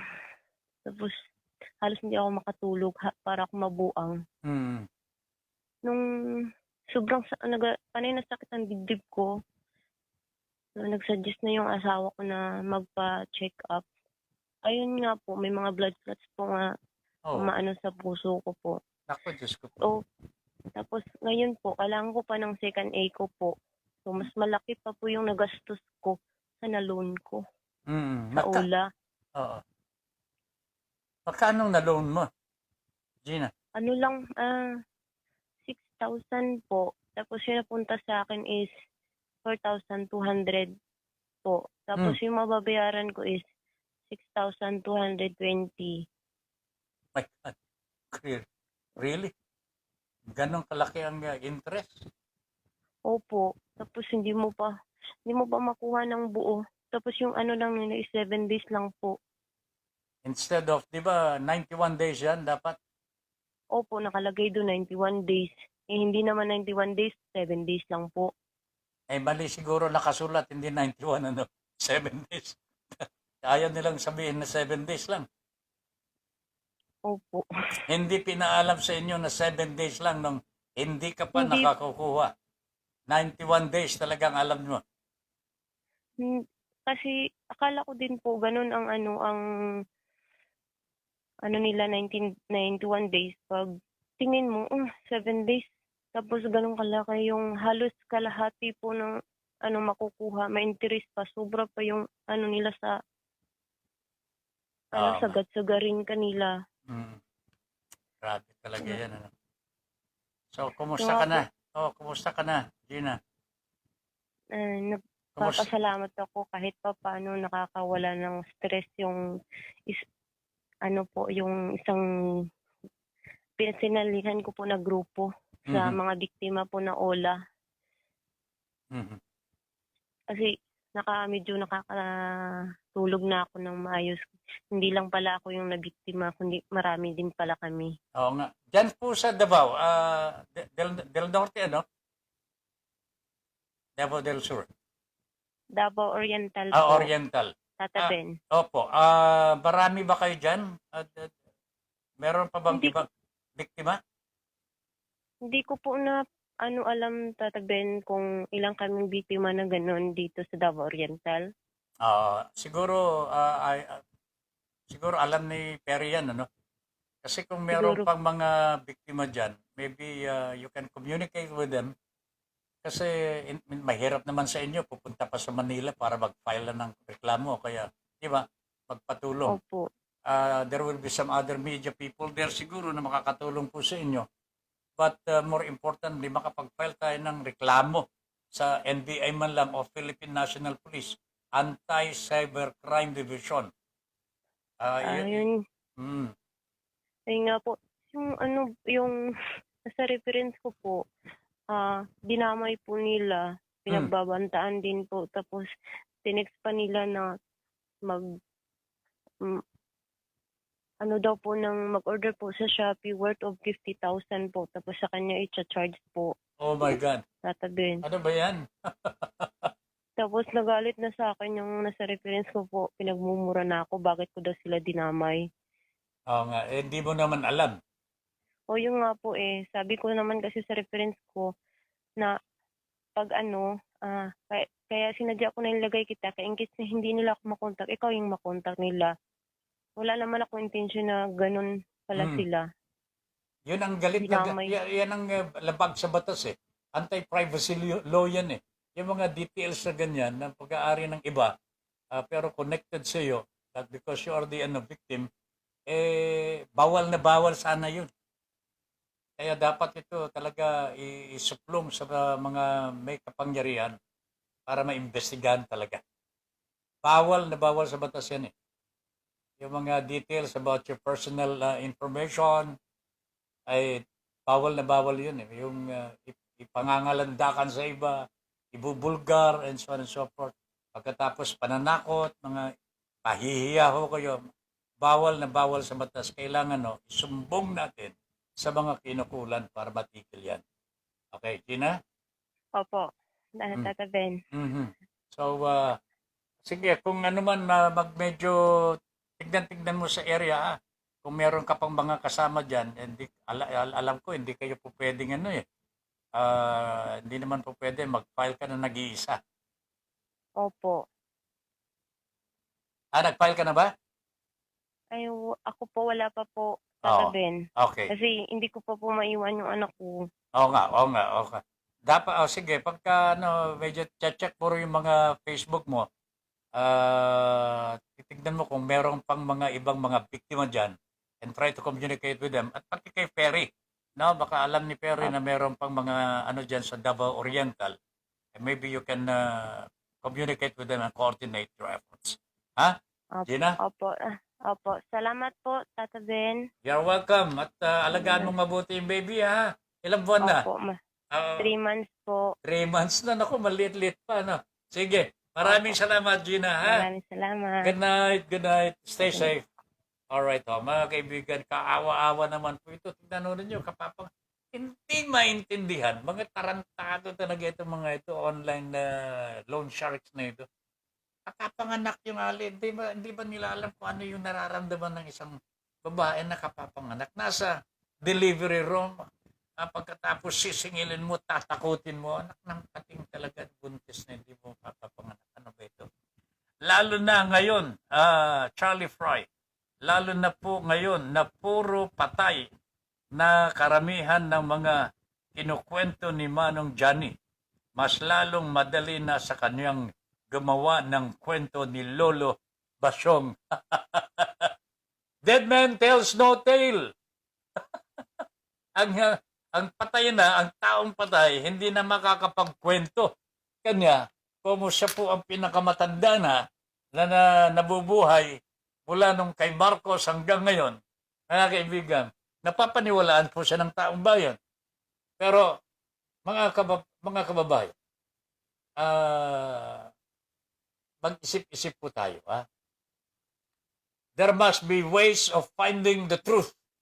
Hindi lahat ng namumutawi sa labi ng isang tao ay paniniwalaan na ho natin.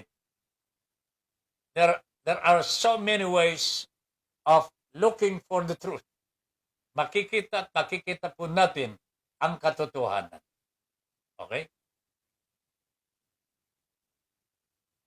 Mga circumstances lamang po sa itong EDSA Revolution. Marami pong naninira. Marami pong ayaw na makinabang po ang Pilipinas sa magandang pangyayari noong EDSA Revolution. But other countries, nakinabang po dito Nakinabang po sila at tuwang-tuwa po sila sapagkat nangyari po sa Pilipinas. Unfortunately, hindi natin sinundan ang magandang gawa ng EDSA Revolution. Kanya kayo ngayon, merong mga revisionists sa history. Pinapalitan po nila ang mga pangyayari. Wala tayong magagawa. This is politics in action ho. Sa Amerika, meron pong mga broad lies. Yung mga talagang kasinungalingan. Dito po sa Pilipinas, ganyan din ho.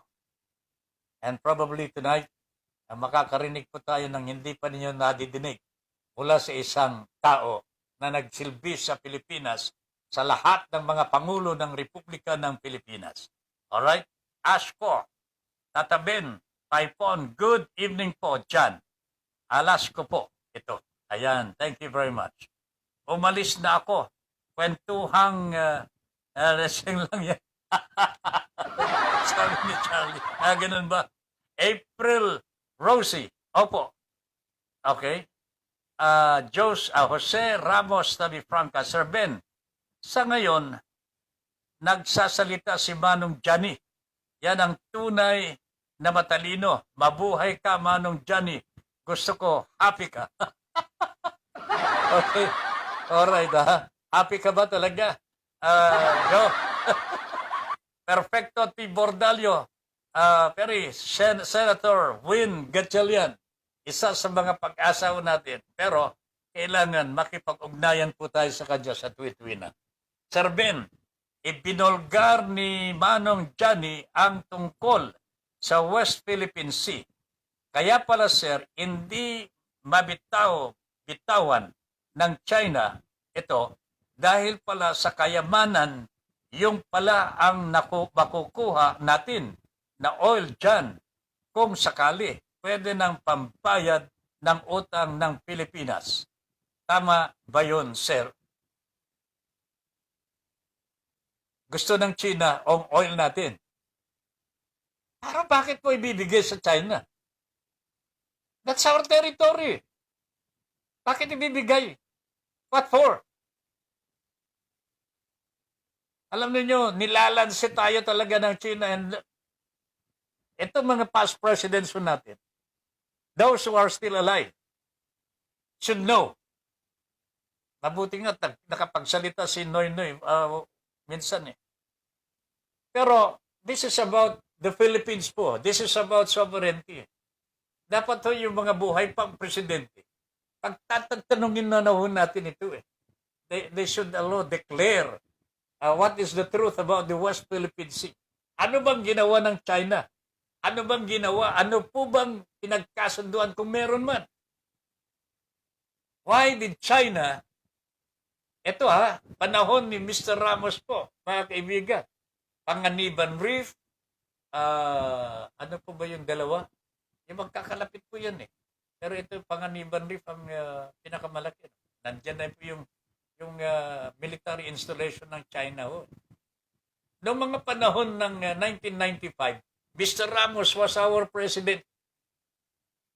Napansin po ng ating gobyerno, ang mga in-check, naglalagay na po ng hats. Kumbaga sa sabi ng China, wala po kayong intindihin yan. Nilagay po ng mga kapatid po namin in-check na manging isda. Pagka medyo masamang panahon, diyan sila sumisilong. Yan daw po ang sabi ng China kay Mr. Fidel Valdez Ramos. Eto naman pong mga Pilipino ho, alam naman po ninyo, maawain tayo ho mga kaibigan. Hindi na po natin alam, nilalansin na ho tayo. Pinagsasamantalahan na po tayo. Tama si Christopher eh. Yung mga mababait, pinagsasamantalahan ho eh. Ito ang nangyari sa West Philippine Sea. So it was during the time of Fidel Valdez Ramos. Ito dapat ang sabihin po. Ha? Ito ang dapat sabihin po ni Mr. Johnny Enrile. Ano ba totoo? Pinagmulan po ng hidwaan po dyan sa West Philippine Sea. Paano nakapasok ang mga China dyan? Mga inchik ho? Paano? Jose Tabi Franca. Sir Ben, ibinulgar na ni Manong Johnny. Ayun, okay na. Charlie Fry. Lalo na ngayon na puro patay. Jane Cruz is watching. Good evening. Malu Fernando. May bago pong biktima, sir, dahil sa depression, nagpakamatay. O nga po, si Jake Albay. Okay. Marie Clado is watching. Good evening. Lynn Aguila is watching. Good evening, sir. Okay? Ayun, ako, Diyos ko po. Magpapaalam na naman po tayo. Pas na naman po ang Lunes. Aabutan ko pa ba yung mga kwento ni Mr. Johnny Enrile ho? Ano na nga, magpapaalam na ho tayo sa lahat ng nag-comment at mga opinion po nila. Maraming salamat po. April Rosie, more power, sir. And to everybody, good night na po sa inyo.